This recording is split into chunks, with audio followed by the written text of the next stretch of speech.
Good morning student, Gayatri school की online क्लासों में आपका स्वागत है।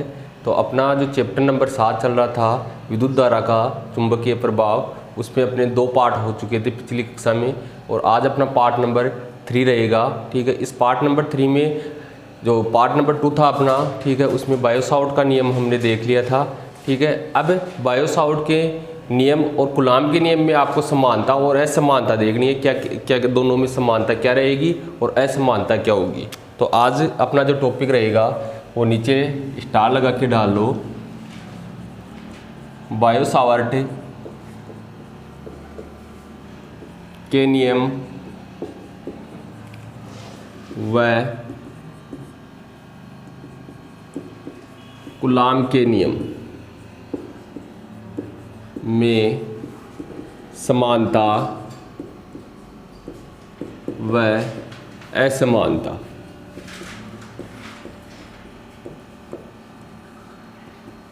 आज का अपना टॉपिक है बायो-सावर्ट के नियम और कूलाम के नियम। आप दोनों नियमों में समानता तो क्या है और असमानता क्या है। तो सबसे पहले तो हम इसकी समानता देखेंगे, दोनों में समानता क्या रहेगी।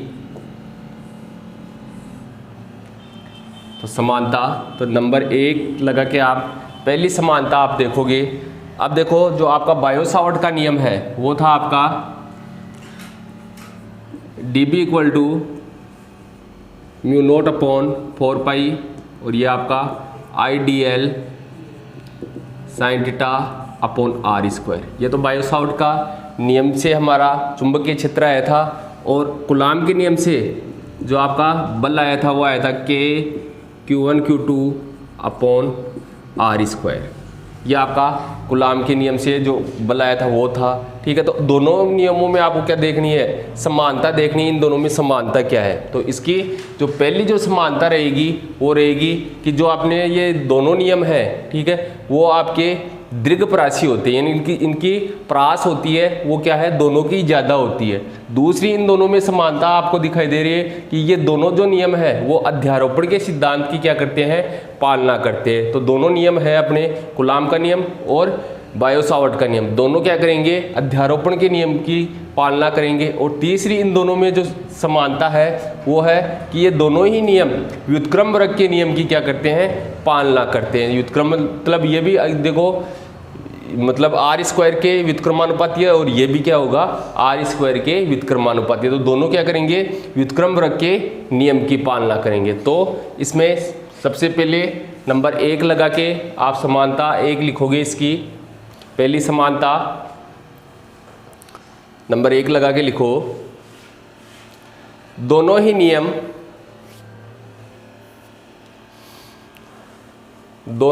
नियम दीर्घपरासी,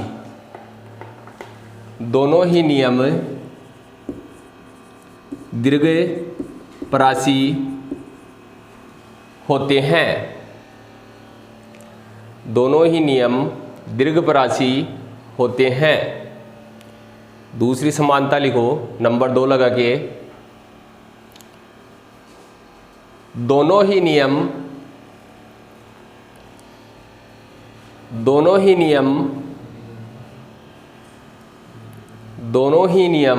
अध्यारोपण के सिद्धांत, अध्यारोपण के सिद्धांत, दोनों ही नियम अध्यारोपण के सिद्धांत की पालना करते हैं। दोनों ही नियम अध्यारोपण के सिद्धांत की पालना करते हैं। नंबर 3 दोनों ही नियम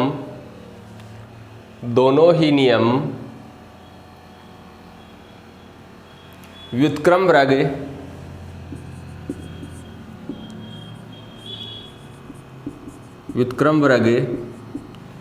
के नियम, व्युत्क्रम वर्ग के नियम की पालना करते हैं। व्युत्क्रम वर्ग के नियम की पालना करते हैं।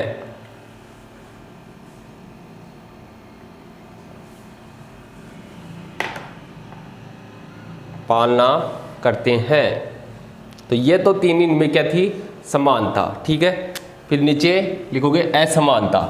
इनकी असमानता क्या है दोनों में,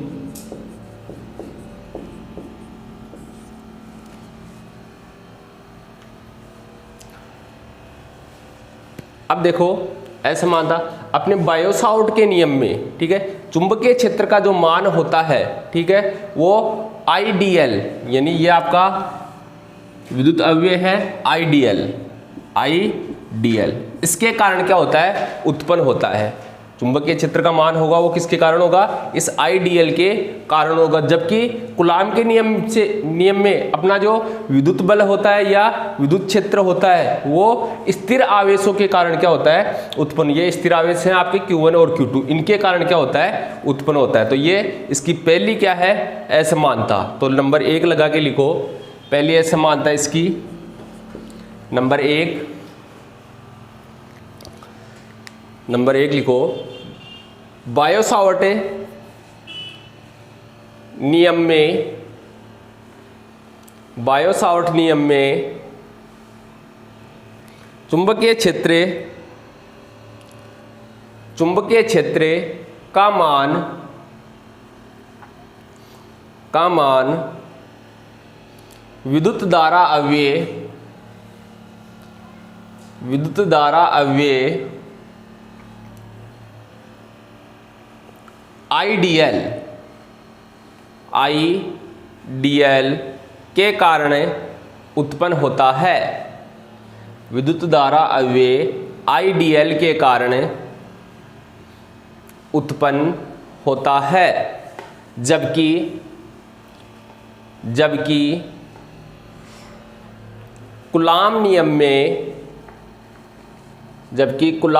में विद्युत बल या क्षेत्र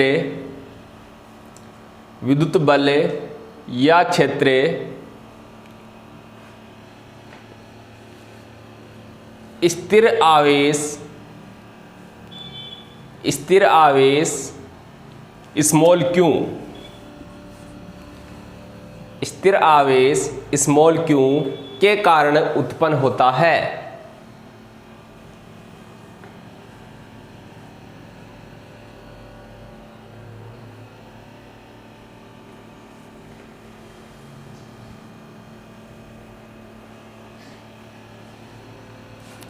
तो ये पहली इनकी क्या है, असमानता है। दूसरी असमानता जो आपका बायोसावर्ट नियम में अपने इस जो चुंबकीय क्षेत्र का मान होता है वो आपकी दूरी r और ये आपका जो dl है अल्फांस dl, ठीक है, इसके मध्य जो बनने वाला कोण है थीटा, इसके ऊपर क्या करता है, निर्भर करता है। यानी ये आपका जो बायोसावर्ट का नियम है उसमें चुंबकीय क्षेत्र का मान थीटा कोण पर क्या करता है, निर्भर करता है। जबकि अपने कूलाम नियम के अंदर यानी विद्युत बल का मान किसी भी कोण पर निर्भर नहीं करता है। ये इसकी क्या है, दूसरी असमानता, यानी ये कोण पर निर्भर नहीं करता है और ये आपका जो बायोसावर्ट का नियम है ये कोण पर क्या करता है, निर्भर करता है। तो ये दूसरी लिखो इसकी समानता। बायोसावर्ट नियम में नंबर 2 लगा के लिखो, बायोसावर्ट नियम में चुंबकीय क्षेत्र का मान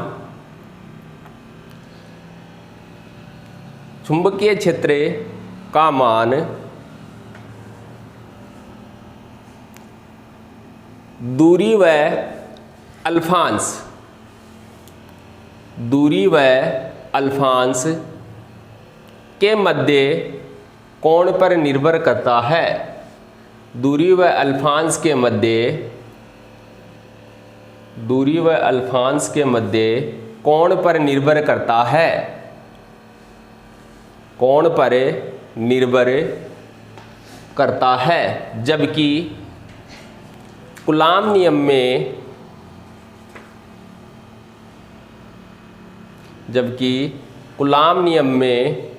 विद्युत बल या क्षेत्र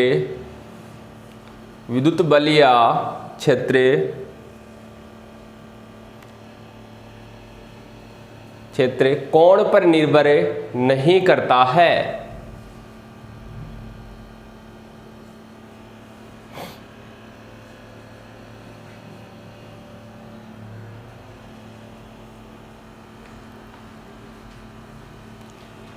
तीसरी असमानता।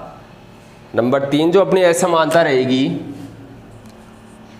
अब देखो जो बायो-सावर्ट के नियम में अपने जो चुंबकीय क्षेत्र का मान, चुंबकीय क्षेत्र की जो दिशा है, ठीक है, वो आपकी अल्फांस dl वेक्टर और दूरी r वेक्टर के तल के लंबवत होती है।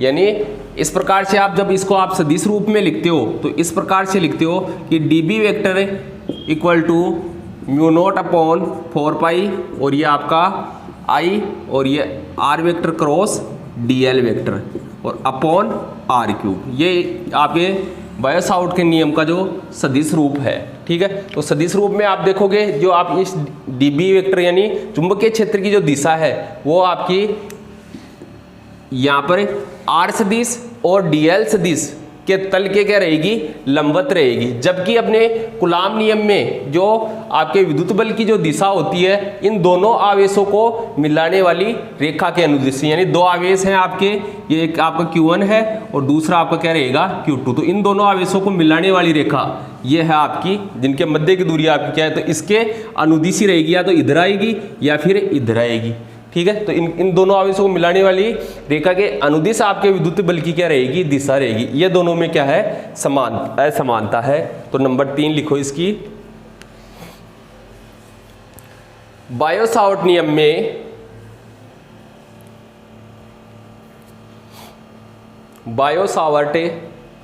नियम में चुंबकीय क्षेत्र की दिशा, चुंबकीय क्षेत्र की दिशा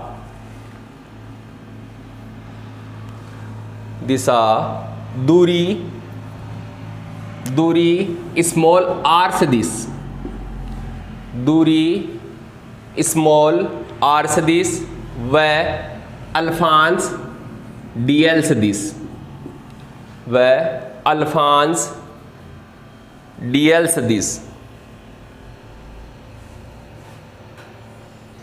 के लंबवत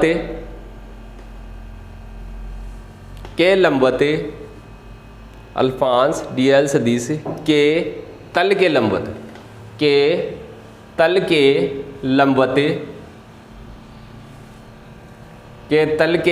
लंबवत प्राप्त होती है,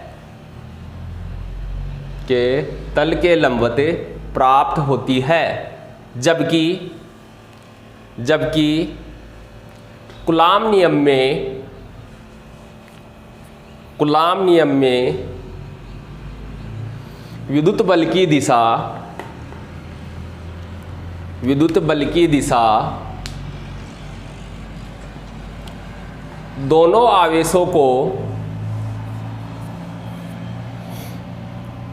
आवेशों को मिलाने वाली रेखा के अनुदिश प्राप्त होती है।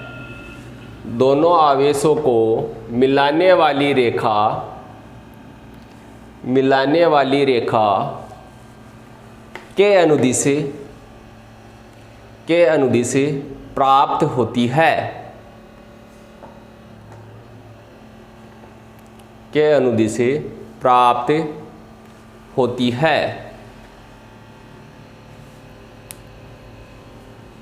तो ये दोनों में समानता और आपकी क्या होगी, असमानता होगी। अब अपना न्यू टॉपिक है सीधे धारावाही चालक तार के कारण चुंबकीय क्षेत्र। न्यू टॉपिक है अपना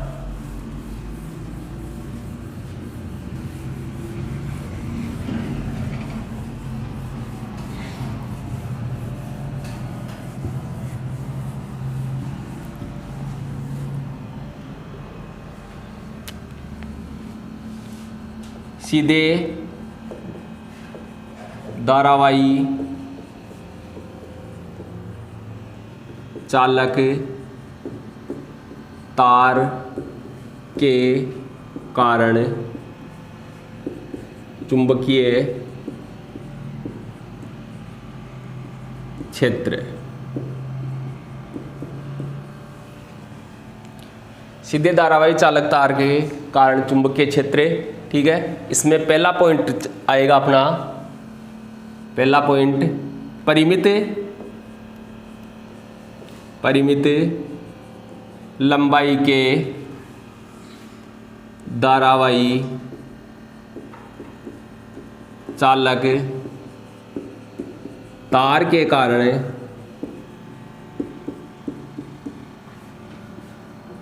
चुंबकीय क्षेत्र, कोई परिमित लंबाई का यानी फिक्स लंबाई का आपका कोई धारावाही चालक तार है, उसके कारण आपको क्या निकालना है, चुंबकीय क्षेत्र का मान निकालना है। तो अपना फर्स्ट पॉइंट डालो, परिमित लंबाई के धारावाही चालक तार के कारण चुंबकीय क्षेत्र।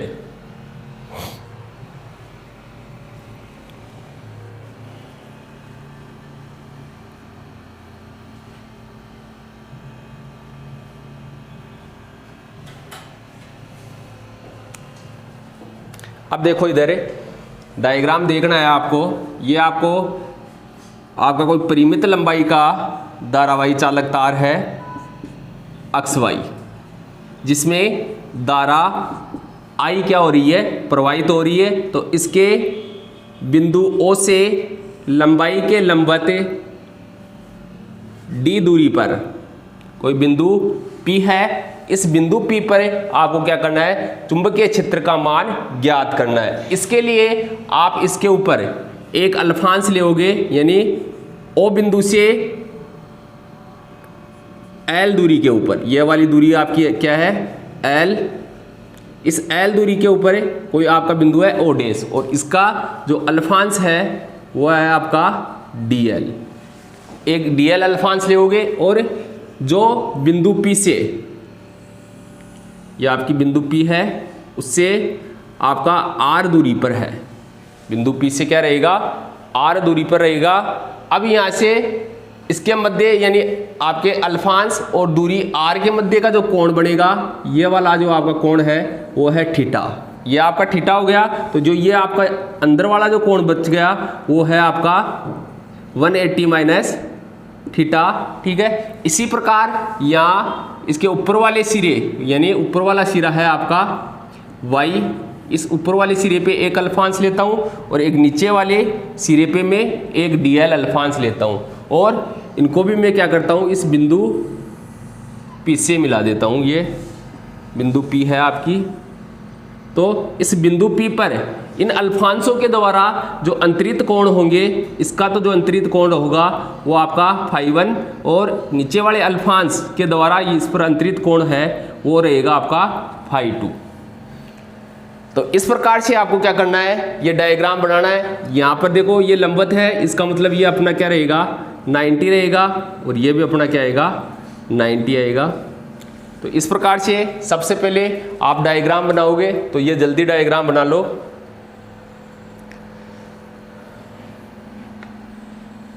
ये वाले एंगल भी दे देना नीचे वाले, ये आपका एंगल है θ1, और ये ऊपर वाला जो आपका एंगल रहेगा वो है आपका θ2।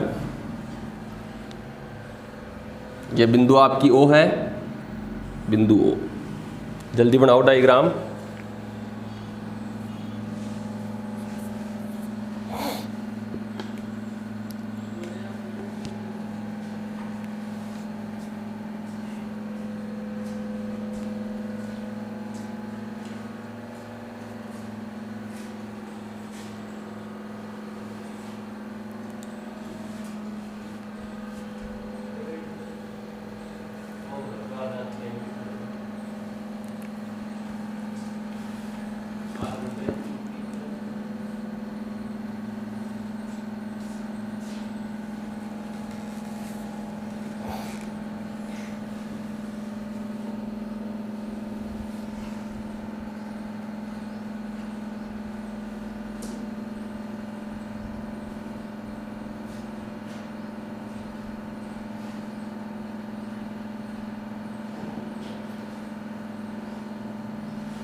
तो इस प्रकार से यह परिमित लंबाई का कोई चालक तार, और उसके लिए आपने यहाँ बिंदु P पर क्या निकालना है, चुंबकीय क्षेत्र का मान निकालना है।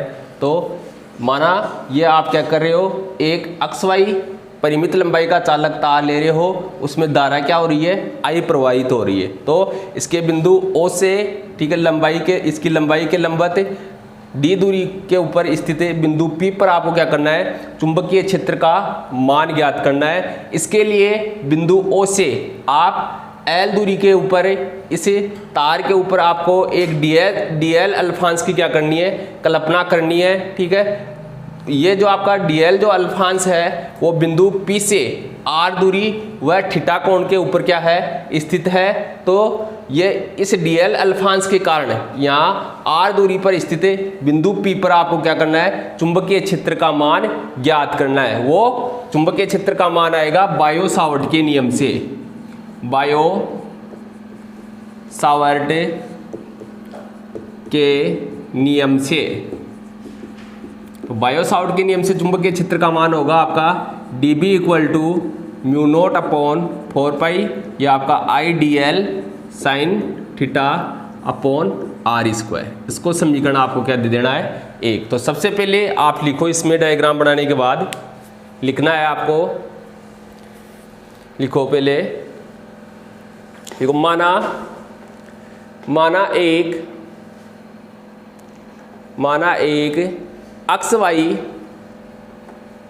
एक XY परिमित लंबाई का चालक तार है। XY परिमित लंबाई का चालक तार है।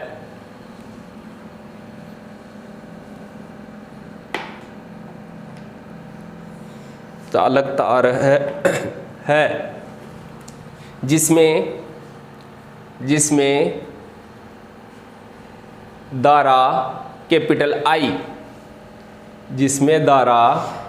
I प्रवाहित है, धारा कैपिटल I प्रवाहित है। तार के बिंदु O से लंबाई के लंबवत d दूरी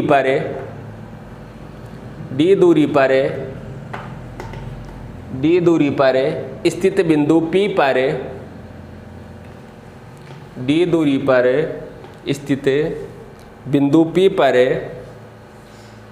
बिंदु P पर चुंबकीय क्षेत्र की गणना करनी है।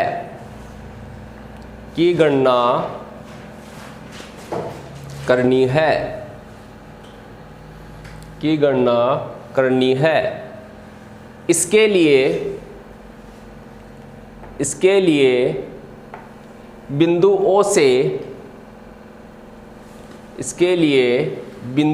से स्मॉल l दूरी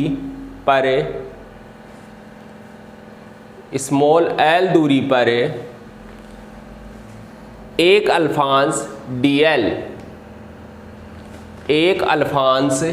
dl की कल्पना करते हैं। एक अल्फांश dl की कल्पना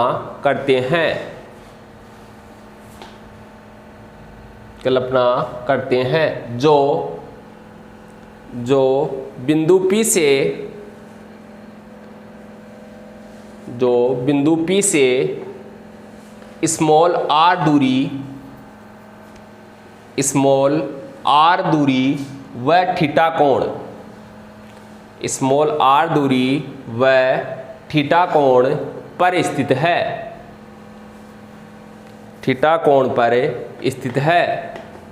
अतः अल्फांश dl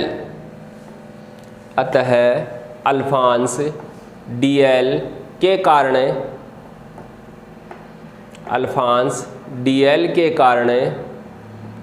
स्मॉल r दूरी पर स्थित स्मॉल r दूरी पर स्थित बिंदु P पर चुंबकीय क्षेत्र का मान, बिंदु P पर चुंबकीय क्षेत्र का मान बायो-सावर्ट के नियम से, बायो-सावर्ट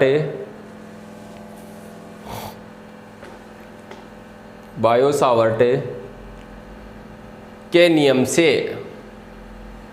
तो बायो-सावर्ट के नियम से लिखो ये dB equal to mu nought upon 4 pi IDL sine theta upon r square.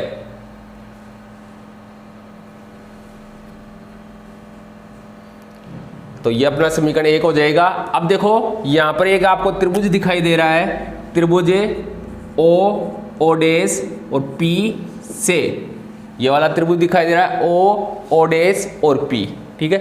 इससे आपको निकालना है कोट 180 माइनस थीटा। तो कोट 180 माइनस थीटा, तो आपका क्या होगा भाई, कोट क्या होगा आपका आधार बटे लंब, तो इसमें आपका आधार क्या रहेगा और लंब क्या होगा ये आपको देखना है। तो आधार इसका क्या जाएगा, ये वाला आपका आधार हो जाएगा, ओ डैश तो आधार रहेगा और आपका OP क्या रहेगा, लंब रहेगा। तो आधार अपना है ओ डैश और अपॉन ये OP वाला इसका क्या रहेगा, लंब रहेगा। तो यहाँ से अपना ओ डैश, तो ओ डैश की जो मध्य की दूरी है वो स्मॉल l है और ये OP की जो दूरी है वो है d है। तो यहाँ से आप रखना cot 180 minus theta equal to आपके पास आ जाएगा l अपॉन d, ठीक है। यहाँ से आप जब कोट 180 माइनस थीटा करते हो तो ये आपका क्या जाएगा बाहर, माइनस कोट थीटा हो जाएगा। तो ये माइनस कोट थीटा और इक्वल टू आपका l अपॉन d, ठीक है। d को आप इधर मल्टीप्लाई कर देना, तो यहाँ से आपके पास minus d cot theta equal to l। अब इसका क्या करना है, अवकलन करना है। तो नीचे लिखना अवकलन करने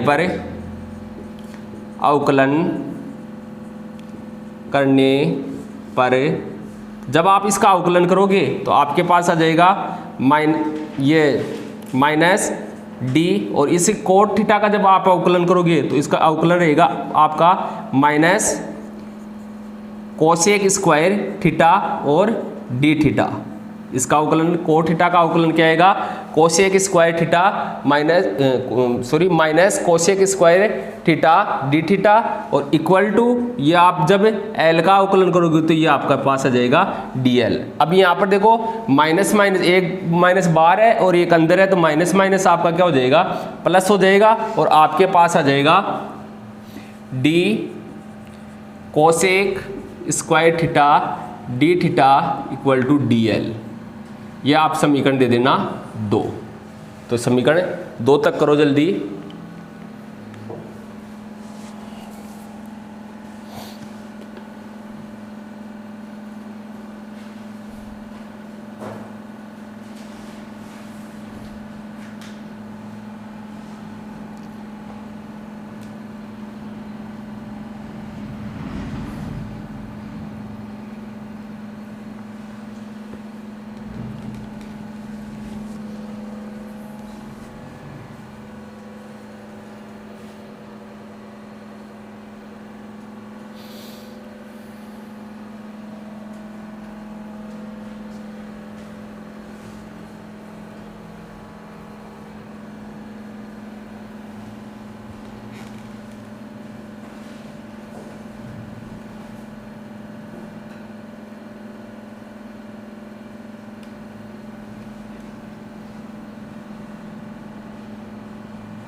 तो यहाँ समीकरण 2 तक हो गया अपना।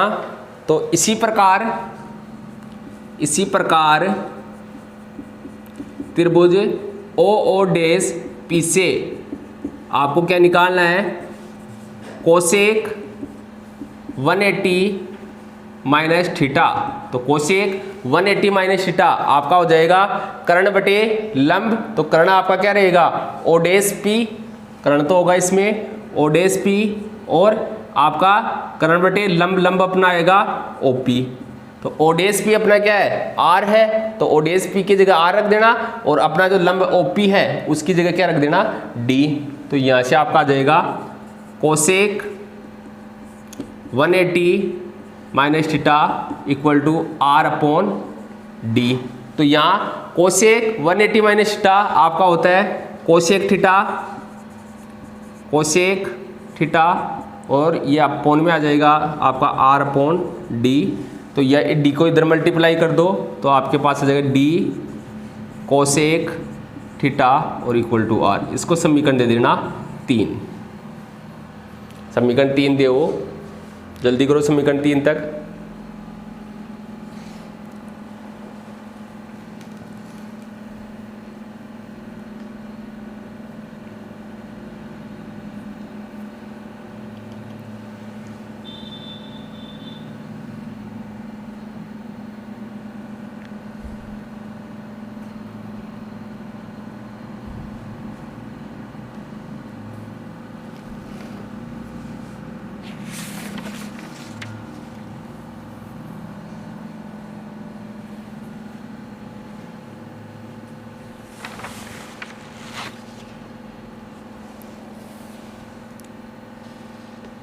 तो अपना समीकरण 3 तक हो गया। अब देखो इस समीकरण 2 और 3 का मान आपको समीकरण 1 में रखना है।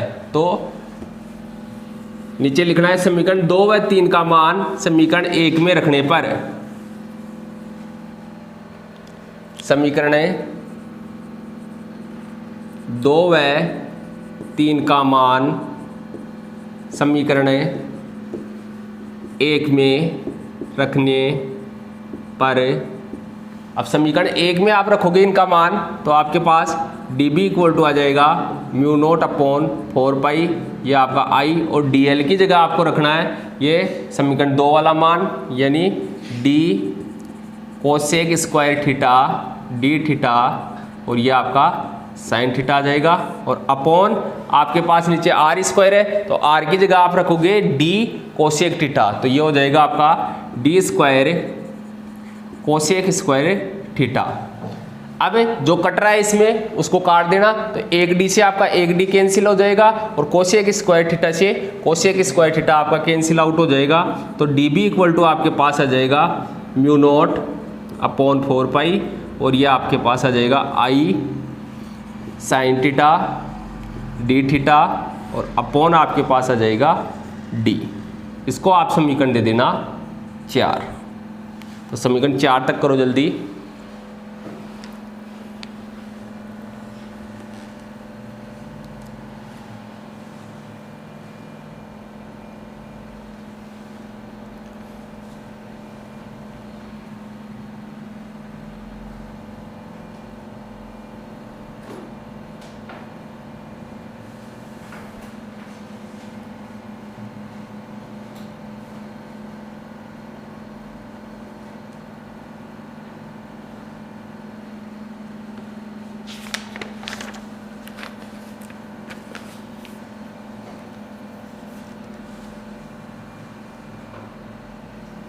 तो समीकरण 4 तक अपना हो गया। अब देखो ये आपने क्या इस अल्फांस डीएल के कारण बिंदु पी पर क्या निकाल लिया, चुंबकीय क्षेत्र का मान निकाल लिया, जो आपके पास ये आ गया समीकरण 4। ठीक है, अब इसे संपूर्ण तार के कारण आपको क्या करना है, इस बिंदु पी के ऊपर चुंबकीय क्षेत्र का मान ज्ञात करना है। ठीक है, तो जिससे चुंबकीय क्षेत्र का मान होगा, इनके जो आपका ये तार है उस पर क्या होंगे, बहुत सारे आपके अल्फांश होंगे, इससे छोटे छोटे अल्फांशों से मिलकर बना हुआ है। तो इन सब अल्फांशों का जो चुंबकीय क्षेत्र के मान का क्या होगा, योग होगा, उसके बराबर होगा, जिसे आप क्या करोगे, इस समीकरण 4 का समाकलन करके ज्ञात करोगे। ठीक है, तो नीचे लिख लो आप समीकरण 4 के नीचे लिखो, समीकरण 4 के नीचे लिखो, अतः संपूर्ण तार के कारण, अतः संपूर्ण तार के कारण बिंदु P पर चुंबकीय क्षेत्र का मान, बिंदु P पर चुंबकीय क्षेत्र का मान सभी अल्फांशों के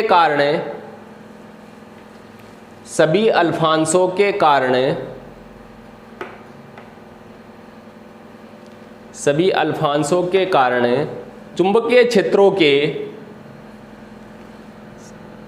क्षेत्रों के सदिश योग के बराबर होगा। सदिश योग के बराबर होगा, जिसे समीकरण 4 का समाकलन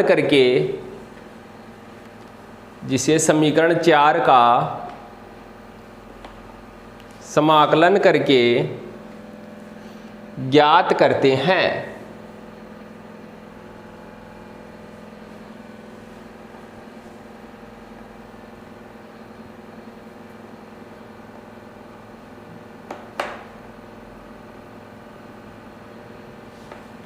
तो समीकरण 4 का आपको क्या करना है, समाकलन करना है। तो ये आपका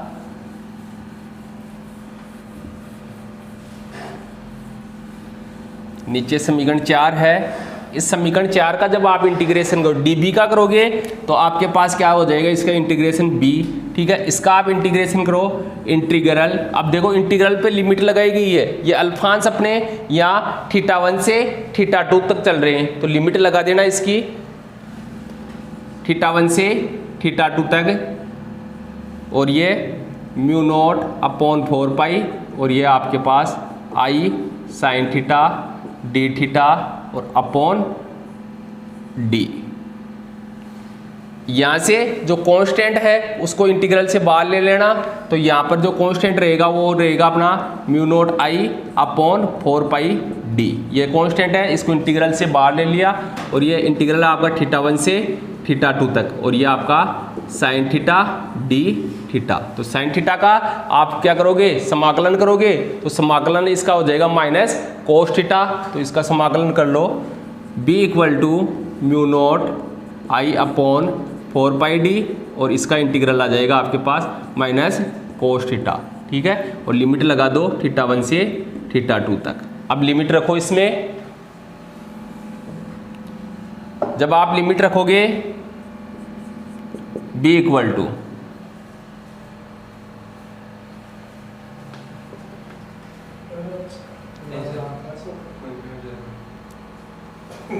तो लिमिट रख दो आप इसमें μ0I/4 पाई d।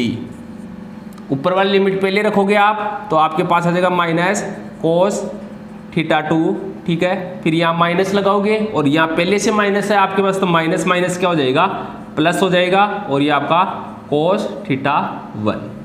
तो इस cos θ1 को पहले ले लो और इसको बाद में ले लो।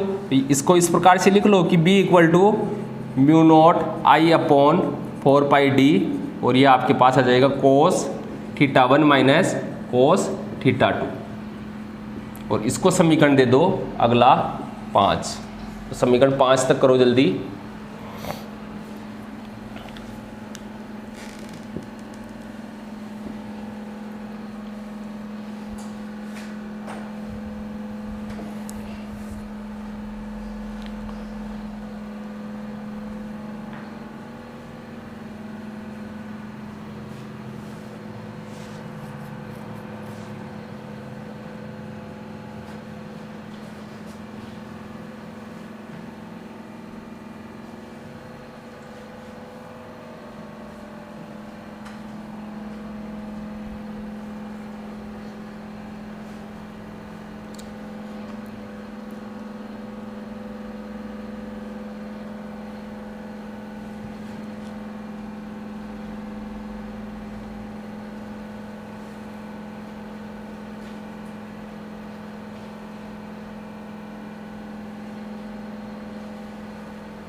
हो गया समीकरण 5 तक। अब देखना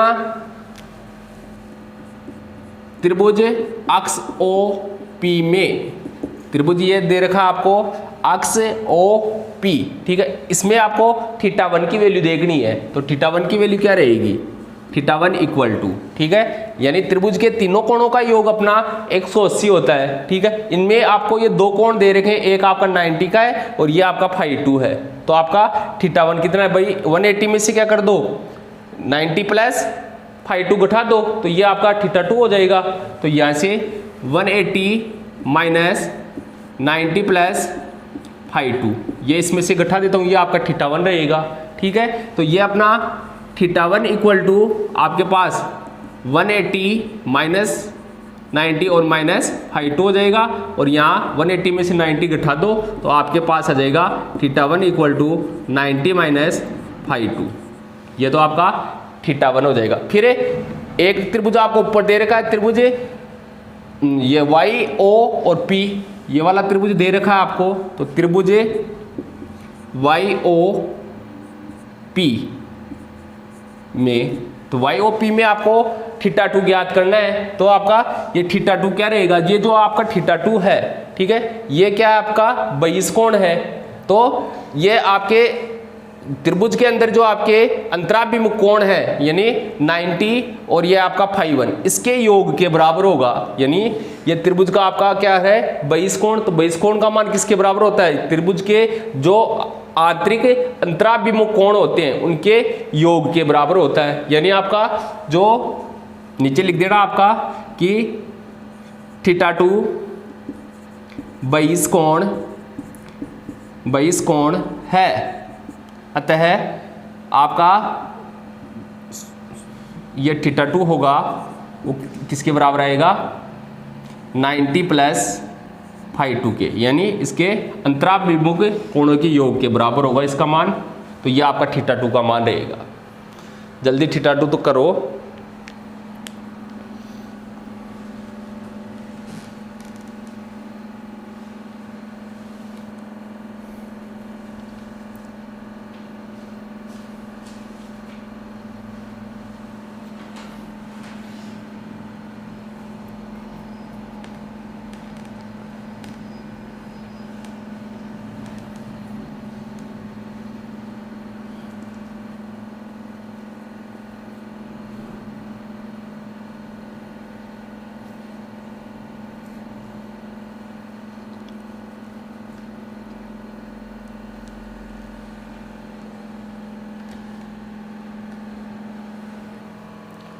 अब देखो यहाँ तक अपना हो गया, तो अपने पास थीटा 1 और थीटा 2 का मान आ गया।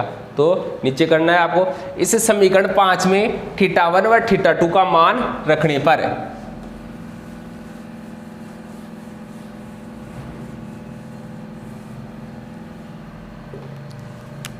समीकरण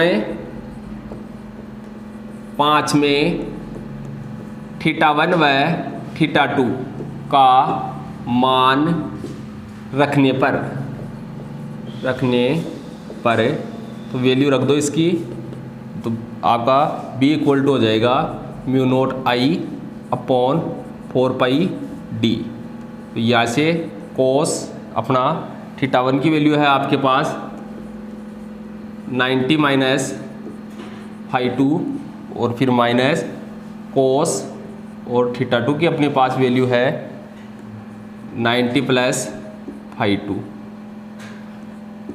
ये लो।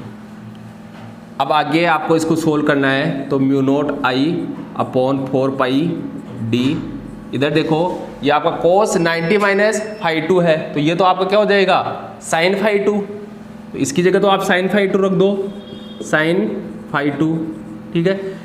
इधर सॉरी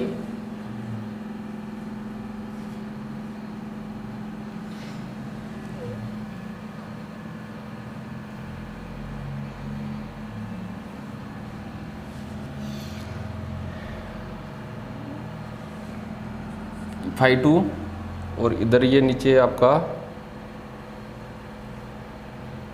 φ1 है, ये थीटा 2 और ये φ1 है।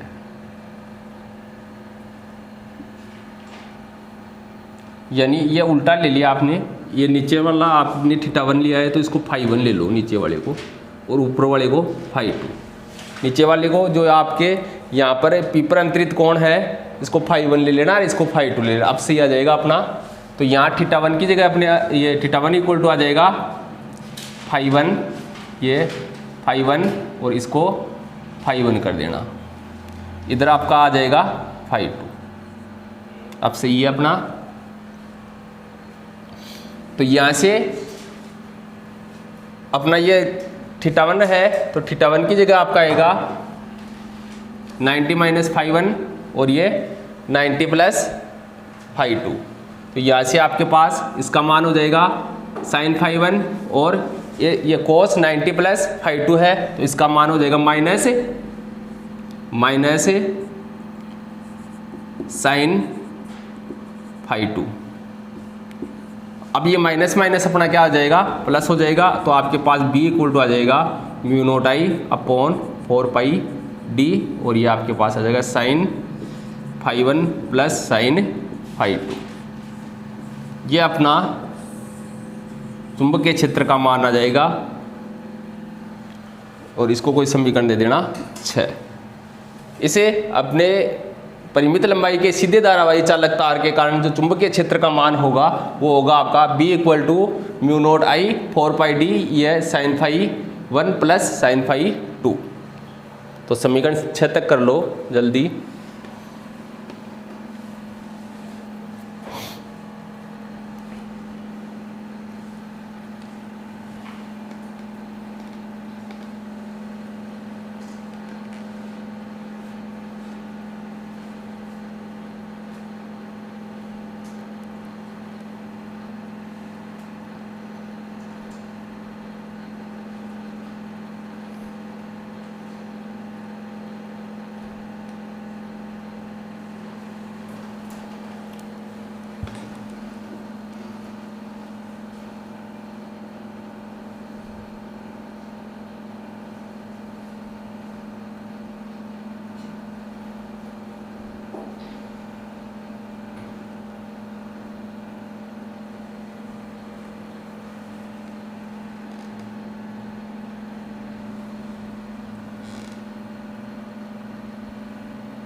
तो ये आपका चुंबकीय क्षेत्र का मान आ गया।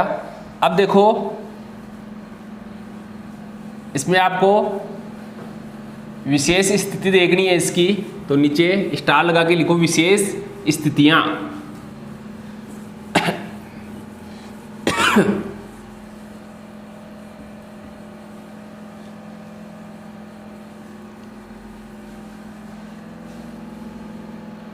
तो विशेष स्थितियों में स्थिति इसकी फर्स्ट, स्थिति फर्स्ट, तो स्थिति फर्स्ट लिखो आप। स्थिति फर्स्ट देखो कैपिटल एल लंबाई, कैपिटल एल लंबाई के, कैपिटल एल लंबाई के परिमित धारावाही चालक तार के, परिमित धारावाही चालक तार के एक सिरे से, एक सिरे से, एक सिरे से किसी बिंदु पर, किसी बिंदु पर चुंबकीय क्षेत्र का मान, चुंबकीय क्षेत्र का मान। अब कैपिटल एल लंबाई का आपका कोई परिमित धारावाही चालक तार है, यह आपका एल लंबाई है, ठीक है। यह जो आपकी लंबाई रहेगी वो है एल, यह आपका बिंदु ओ है, ठीक है। इसके जो नीचे वाला सिरा है उसको मैं मिटा देता हूँ और केवल ये ऊपर वाला सिरा लेंगे, यानी ये एक सिरे से ही आपको इस पर क्या बताना है, चुंबकीय क्षेत्र का मान बताना है। तो ये आपका सिरा वाई सिरे से ही बताना है। यहाँ बिंदु अपनी क्या है, वही बिंदु P है और इस बिंदु P पर चुंबकीय क्षेत्र का मान ज्ञात करना है आपको। ये वाली दूरी आपकी स्मॉल d रहेगी, ठीक है। और ये वाली दूरी अपने त्रिभुज के नियम से आप निकालोगे, पाइथागोरस परिमेय से L square plus D square हो जाएगी ये वाली दूरी। तो ये डायग्राम बनाओ जल्दी। ये वाला जो एंगल रहेगा वो आपका है फाई,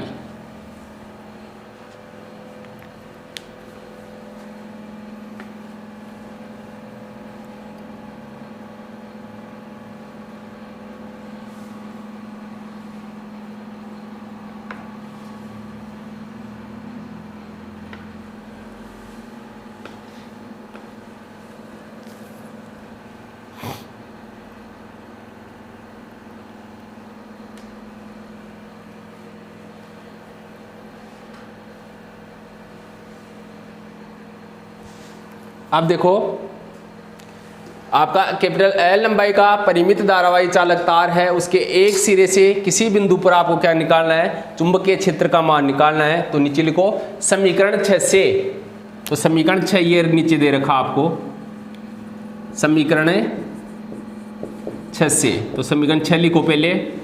समीकरण 6 अपना B equal to mu note I upon 4πD और into sine phi 1 plus sine phi 2। अब इस स्थिति में,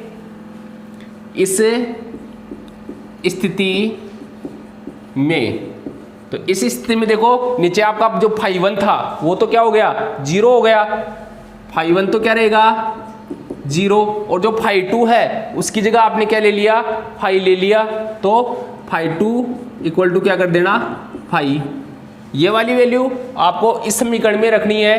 तो आपके पास B इक्वल टू आ जाएगा mu note I upon 4πD sine phi 1 की जगह 0 प्लस साइन फाई 2 की जगह फाई रख देना, रख दिया। साइन 0 का मान 0 हो जाएगा और आपके पास B इक्वल टू आ जाएगा mu note I upon 4πD और ये आपका साइन फाई। यहाँ तक अपना आ गया। इसको कोई समीकरण दे देना 7। अब यहाँ पर देखना है आपको त्रिभुज, ये त्रिभुज दे रखा है YOP। तो त्रिभुज YOP से, तो त्रिभुज YOP से आपको साइन फाई का मान निकालना है। तो साइन फाई इक्वल टू आपका होता है लंब बटे कर्ण। तो लंब तो अपना क्या रहेगा, L, लंब तो आएगा आपका L और कर्ण अपना रहेगा under root L² plus D²। ये वाली वैल्यू आपको समीकरण 7 में रखनी है। तो समीकरण 7 से, तो समीकरण 7 से आपका B होगा, वो होगा आपके पास mu note I upon 4πD और ये साइन फाई की जगह रख देना L upon under root L² plus D²। ये आपका एक सिरे से चुंबकीय क्षेत्र का मान आ जाएगा।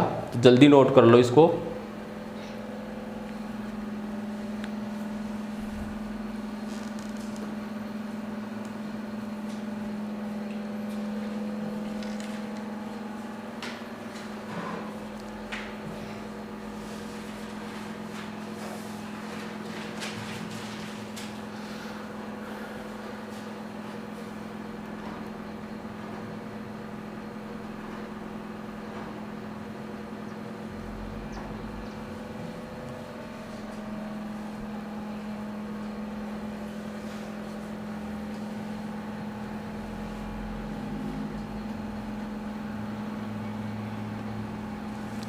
चलो स्थिति सेकंड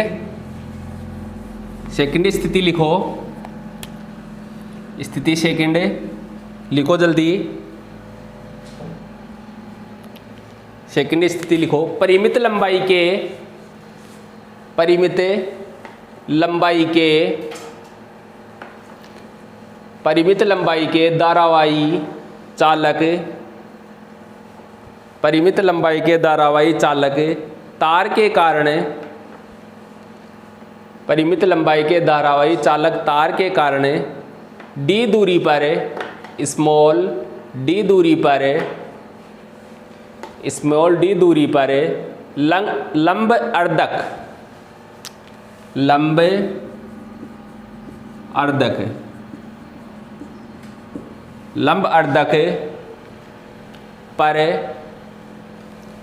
लंब अर्धक पर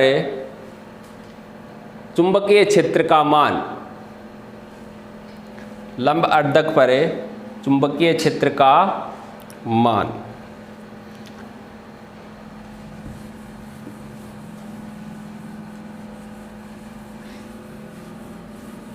तो लंब अर्धक पर आपको चुंबकीय क्षेत्र का मान ज्ञात करना है। इसके लिए ये आपका परिमित लंबाई का कोई धारावाही चालक तार है अक्ष Y, जिसमें धारा I प्रवाहित हो रही है। इसके मध्य बिंदु O से यहाँ कोई बिंदु क्या है आपका P, इस बिंदु P पर आपको क्या करना है, चुंबकीय लंबवर्धक पर, ये आपका लंबवर्धक है, इस पर आपको बिंदु P पर चुंबकीय क्षेत्र का मान ज्ञात करना है। इसके लिए आपका अक्ष और वाई सिरे से यहाँ पर जो अंतरित कोण होगा वो फाई है, और ये भी आपका दोनों कोण बराबर होंगे फाई फाई। ये जो आपके कोण है वो दोनों क्या है 90 के। तो ये जल्दी डायग्राम बनाओ जल्दी। दूरी आपको पता है ही डी है, डी दूरी पर करना है आपको।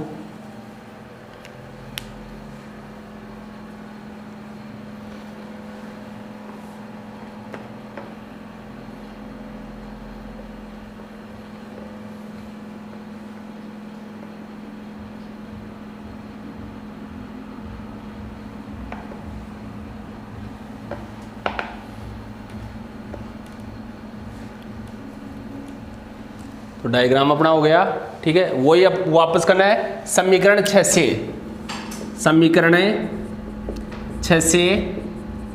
तो समीकरण 6 से ये वापस नोट करो, समीकरण 6 b equal to mu nought I upon 4 pi D sine phi 1 plus sine phi 2, ठीक है। ये समीकरण 6 वापस नोट करोगे। फिर इस स्थिति के लिए, तो इस स्थिति के लिए आपका जो फाई 1 इक्वल टू फाई 2 दोनों किसके बराबर रहेंगे, फाई के बराबर रहेंगे। तो ये फाई 1 और फाई 2 की जगह आप क्या रखोगे, फाई फाई रखोगे यहाँ। तो आपके पास b इक्वल टू हो जाएगा mu nought I upon 4 pi D, और ये आपका sine phi plus sine phi, तो दोनों जुड़ जाएंगे।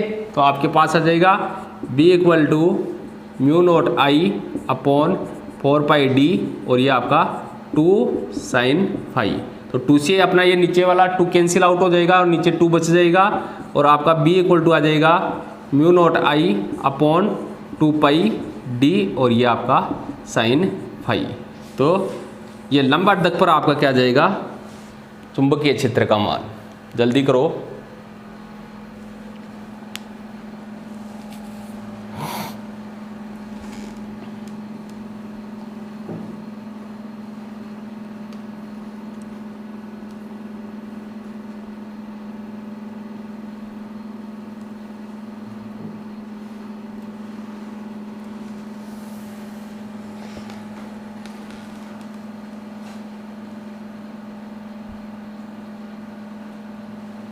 इसको समीकरण दे देना अगला 8, समीकरण 8 दे देना इसको।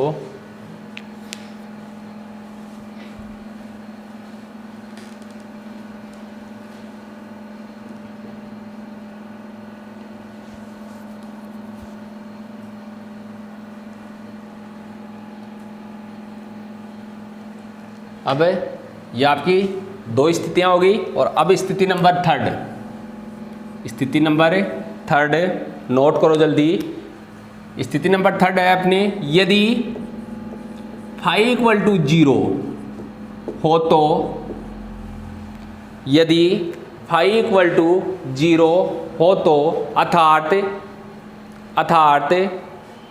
धारावाही चालक तार, अर्थात धारावाही चालक तार की अक्षीय रेखा पर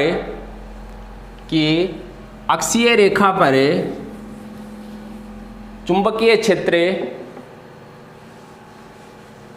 की अक्षीय रेखा पर चुंबकीय क्षेत्र का मान, यानी आपका फाई इक्वल टू 0, अर्थात आपका फाई, ये मैं क्या कर देता हूँ 0, तो ये अपना जो बिंदु P है वो इस धारावाही चालक तार के ऊपर ही आ जाएगा, ठीक है। या तो ऊपर नीचे कहीं बीच में कहीं पर भी आ जाएगा, लेकिन जो आपका बिंदु P है वो कहाँ रहेगा, इसे धारावाही चालक तार पर रहेगा, ठीक है। तो इस कंडीशन के लिए आपको क्या करना है, चुंबकीय क्षेत्र का मान ज्ञात करना है। फाई आपको क्या करना है, 0 लेना है। तो अपना समीकरण 8 से नीचे लिखना है, समीकरण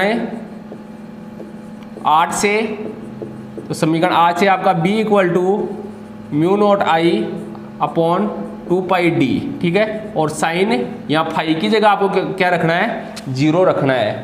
तो साइन 0 का मान आपका 0 हो जाएगा और b इक्वल टू आपके पास क्या जाएगा 0 आ जाएगा। यानी आपके धारावाही चालक तार की अक्षीय रेखा पर जो चुंबकीय क्षेत्र का मान होता है वो क्या आता है, 0 आता है हमेशा। तो हमेशा आपको ध्यान में रखना है धारावाही चालक तार की अक्षीय रेखा पर जो चुंबकीय क्षेत्र का मान होगा वो हमेशा 0 होगा। कर लो जल्दी।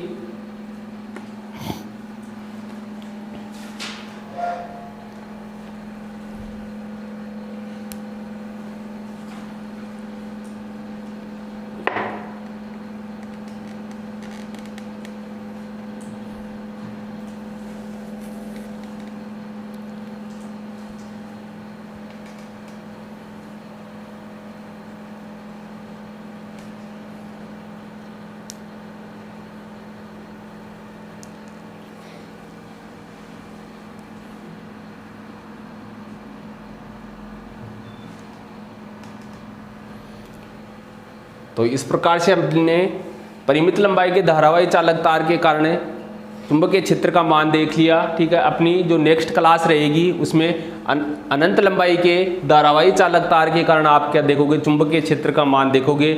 आज के लिए इतना ही, धन्यवाद।